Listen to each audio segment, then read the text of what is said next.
আসসালামু আলাইকুম। আমি মোহাম্মদ আরিফুল ইসলাম পৃথিবী বলছি। আমি 2026 সালে যারা বিদেশে উচ্চশিক্ষার জন্য আগ্রহী, বিশেষ করে মাস্টার্স প্রোগ্রামে যারা আসতে চাচ্ছেন, তাদেরকে আমি এক ধরনের প্যাকেজ সেবা দিতে যাচ্ছি। এখন 2025 আর কয়েকটা দিন বাকি আছে, 2026 সাল চলে আসছে। আপনারা যারা উচ্চশিক্ষার জন্য বিদেশে লেখাপড়া করতে চাচ্ছেন, বিশেষ করে মাস্টার্স প্রোগ্রামে, তাদের জন্য আমি পূর্ণ একটি গাইড, পূর্ণ একটি প্যাকেজ নিয়ে আসছি। সিস্টেমটা কি? বিদেশে একদিন বললেই সম্ভব নয়, এক মাস পরেই যাওয়াটা সম্ভব নয়। মাসের পর মাস এটা নিজেকে অতিক্রম করে, নিজে শিখে ধাপের মানে বিভিন্ন পেপারস সংশোধন করতে হয়, বিভিন্ন পেপারস সংগ্রহ করতে হয়, অনেকটা সময় লাগে, কয়েক মাস লাগে। সেই প্রসেসগুলোই আমি আপনাকে সহযোগিতা করতে সক্ষম। যে বিষয়টি সেটি হচ্ছে, যেমন আপনাকে আইএলটিএস করতে হবে এবং আপনার যে সার্টিফিকেট রয়েছে, অনেকের ক্ষেত্রে সার্টিফিকেটের নামের ব্যতিক্রম থাকে, এগুলো সংশোধন করতে সময় প্রয়োজন হয়। আপনার বিদেশে একদিন বললে হয় না, যেমন ব্যাংকের যেই স্টেটমেন্টগুলো, পেপারসগুলো, এগুলো রেডি করাটা এত সহজ নয়, মাসের পর মাস প্রয়োজন হয়। যেমন আপনার অনেক ক্ষেত্রে কিছু কিছু দেশ রয়েছে যারা ব্যাংকের ওপেনিং ডেট বা ব্যাংক ওপেনিং ডেট প্রায় 1 বছর চায় অথবা 6 মাস চায়, এবং তার ব্যাংক ব্যালেন্সের যে ম্যাচিউরিটি রয়েছে এটা অনেকে 3 মাস চায়, অনেক দেশ 6 মাস চায়, অনেক দেশ 1 মাস চায়, সেটা ভিন্ন। তবে ওপেনিং ডেট থেকে শুরু করতে হয়, অনেক একটু দীর্ঘ একটু প্রসেস, একদিন বললে হয় না। যেটা আমি নিজে নিজে করে এসেছি, আমি অনেক যেটা বলা হয় চড়াই উতরাই অনেক কিছু ফেস করে এসেছি। সেই বিষয়গুলো আমি আপনাকে হাতে কলমে শিখিয়ে দিব, আপনি যেন নিজে নিজে করে বিদেশে চলে আসতে পারেন।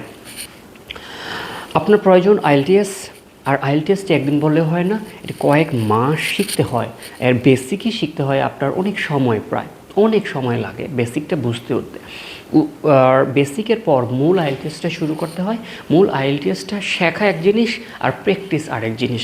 মূল আইএলটিএসটি শিখতে কয়েক মাস প্রয়োজন হয়, মূল আইএলটিএসটি আবার মানে প্র্যাকটিস বা মক টেস্ট দিতে আবার কয়েক মাস যায়। এখন এর পাশাপাশি আপনার যে একাডেমিক সার্টিফিকেট রয়েছে, মার্কশিট রয়েছে, এগুলোকে অ্যাটাস্টেশন করার জন্য সময় প্রয়োজন হবে। আবার এগুলোকে নামের যদি সংশোধন থাকে, পিতামাতার নামের যদি কোনো সংশোধন প্রয়োজন হয়, তার ক্ষেত্রেও সময় প্রয়োজন হবে। এই ক্ষেত্রে আমি আপনাকে স্টেপ বাই স্টেপ গাইডলাইন দিতে পারবো। তারপরে অংশটি হচ্ছে যে আপনি কোন দেশে আপনি যেতে চাচ্ছেন, আপনি কেমন আইএলটিএসের স্কোর অর্জন করেছেন, তার উপর ভিত্তি করে আপনার দেশ নির্ধারণ হতে পারে। কিছু কিছু ক্ষেত্রে যেমন 6 পয়েন্ট অবশ্যই লাগে, কিছু কিছু কান্ট্রি আবার 6.5 সর্বনিম্ন চায়, কিছু কিছু কান্ট্রি রয়েছে 7 পয়েন্টই চায়। তারপর এর আরেকটা বিষয় রয়েছে, সেটা আপনি কোন সাবজেক্টে অনার্স করেছেন, কোন দেশে, কোন ইউনিভার্সিটি, কোন সাবজেক্ট পড়বেন, সে বিষয়ে আমি আপনাকে পরামর্শ দিতে পারি। যে কথাটি বলতে চাচ্ছি সেটি হচ্ছে যে আপনি যদি দক্ষিণ কোরিয়ার ডংশন ইউনিভার্সিটিতে পড়ালেখা করতে চান, মাস্টার্সে বিশেষ করে, আপনাকে আমি A to Z গাইডলাইন্স করতে পারি, যা কিনা আপনার জন্য খুবই সহায়ক হবে। যেমন বিদেশে লেখাপড়ার ক্ষেত্রে আমাদের সকলের একটি বড় এক টেনশন থাকে, টাকা যদি মাইরা দেয়, যদি মাইর খেয়ে যায়। কথাটি হচ্ছে এরকম, আপনি আইএলটিএস যদি দেন তাহলে আপনার জন্য দুনিয়াটা খোলা, সকল দেশেরই আইএলটিএসে অ্যাকসেপ্টেবল ল্যাঙ্গুয়েজ প্রফিসিয়েন্সি সার্টিফিকেট। আর আপনি যদি পিটি দেন তাহলে যুক্তরাজ্য এবং অস্ট্রেলিয়া, নিউজিল্যান্ডের কিছু কান্ট্রি স্পেসিফিক কিছু ভার্সিটি তারা অ্যাকসেপ্ট করে। আর যদি আইএলটিএস দেন তাহলে সকল দেশের সকল ভার্সিটি এটাকে অ্যাকসেপ্ট করে। আপনার আইএলটিএসের মার্কের উপর নির্ভর করে কোন দেশে কোন সাবজেক্টে মানে কোন ইউনিভার্সিটিতে আপনি অ্যাডমিশন নিতে পারবেন সম্ভাবনা আছে, অথবা জাস্ট মানে ফর্ম ফিল আপ করা। আচ্ছা, এখন কথা হচ্ছে যে আপনাকে দক্ষিণ কোরিয়ার বিশেষ করে আপনার যদি আইএলটিএস প্রয়োজন হয়, তা আমি আপনাকে স্টেপ বাই স্টেপ আইএলটিএসটা আপনাকে আমি মানে অ্যাডভান্স লেভেল পর্যন্ত হেল্প করতে পারবো। পরবর্তীতে আপনার যে সকল পেপারগুলো প্রয়োজন হবে, আপনার যদি সার্টিফিকেট রয়েছে, এগুলো বোর্ড অ্যাটাস্টেশন অর্থাৎ শিক্ষা মন্ত্রণালয়, শিক্ষা বোর্ড, এগুলো অ্যাটাস্টেশন করতে হয়। অনলাইনে করতে কিভাবে করবেন, আবার পুলিশ ক্লিয়ারেন্স সার্টিফিকেট কীভাবে হাতে ম্যানেজ করবেন, আর আপনার যে সার্টিফিকেট রয়েছে এগুলোর যে যদি কোনো সংশোধন প্রয়োজন, এগুলো কিভাবে আপনি সংশোধনে করবেন, কিভাবে সামনে আগাবেন, সকল বিষয়ে আমি আপনাকে স্টেপ বাই স্টেপ হেল্প করতে পারবো।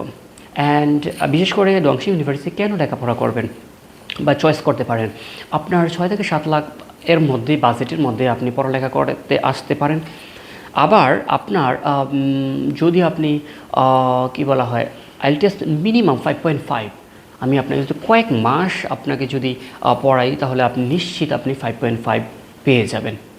পরে যে কথাটি আসছে সেটি হচ্ছে যে আপনি দক্ষিণ কোরিয়ায় ভালো পরিমাণ ইনকাম করতে পারবেন, কয়েক লাখ টাকা পর্যন্ত ইনকাম করতে পারবেন আপনি যদি অ্যাক্টিভ হন, অথবা কর্মঠ হন, অথবা কর্ম করার যদি উদ্যমী হন, তাহলে এটা পসিবল।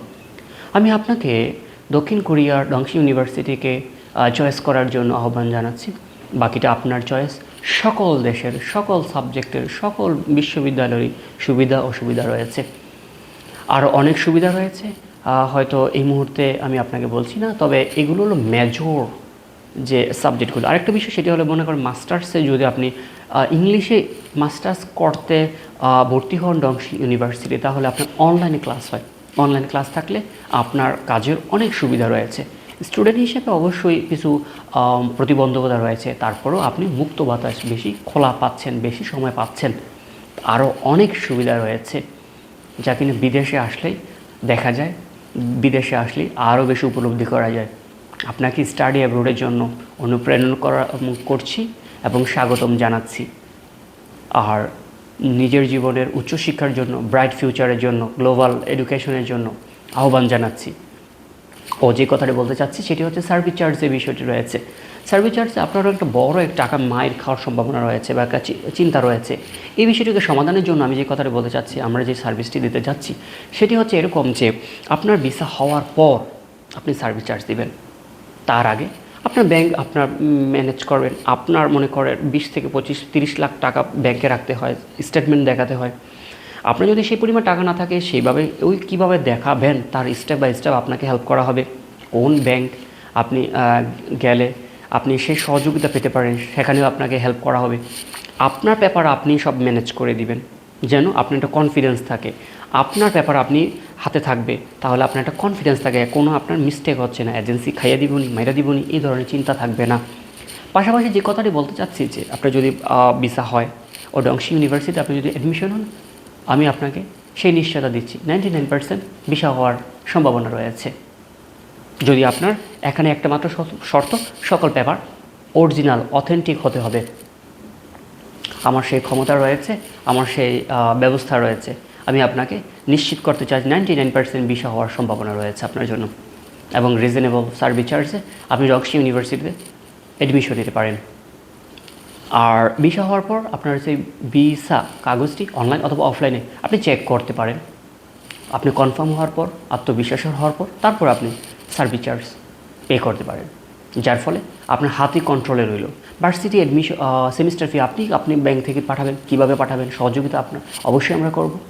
তাতে করে আপনার চিন্তা হলো না যে টাকাটি কি মেরে দিল কিনা, কম পাঠালো কিনা, কোনো সমস্যা কিনা, কোনো সমস্যা নেই। আই থিঙ্ক দ্যাট বিলিভের সাথে, মানে বিশ্বস্ততার সাথে কাজ করাটাই আমাদের লক্ষ্য। ধরে ধরে স্টেপ বাই স্টেপ আপনাকে সামনের দিকে এগিয়ে নেওয়াটাই আমাদের লক্ষ্য। Thank you for watching this video. আসসালামু আলাইকুম।